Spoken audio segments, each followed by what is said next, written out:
Alors, petite news concernant Volkswagen qui arrête d'investir dans les voitures de compétition à moteur thermique. C'est sûr, cardiaque, le support usine de Volkswagen aux voitures de compétition à moteur thermique sera stoppé. Conséquence directe, la production de la Golf GTI TCR sera bientôt stoppée.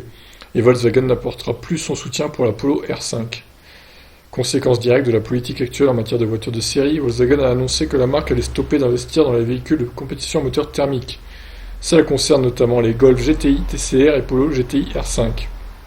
Le programme compétition client de Volkswagen Motorsport va lui aussi être électrifié. La première étape va consister à examiner et à évaluer plusieurs disciplines, plusieurs plateformes et types de véhicules.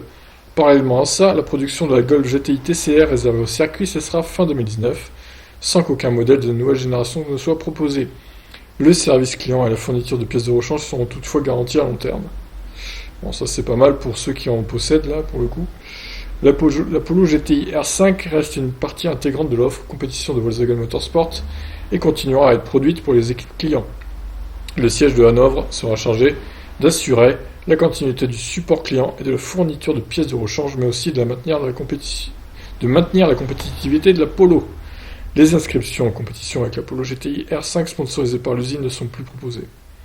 Volkswagen a clairement franchi un cap depuis le prototype IDR et ses performances sur circuit. La marque annonce vouloir examiner et évaluer plusieurs disciplines. Un engagement en ITCR comme Cupra pourrait être une de ces pistes. Ok, bon, ça fait partie de la logique, j'ai envie de dire, du constructeur qui veut être à fond sur l'électrique, donc il retire ses billes un peu sur le sport auto thermique. Donc ça me paraît, moi, assez logique. À voir hein, si, par exemple, Volkswagen s'engagera en Formula I. Il y a déjà Audi, vous me direz, donc ils sont un peu représentés quand même, mais on sait pas. Peut-être qu'ils arriveront avec l'équipe Volkswagen Motorsport en Formule E. Pourquoi pas. À suivre. Sur ce, je vous laisse réagir. Ciao.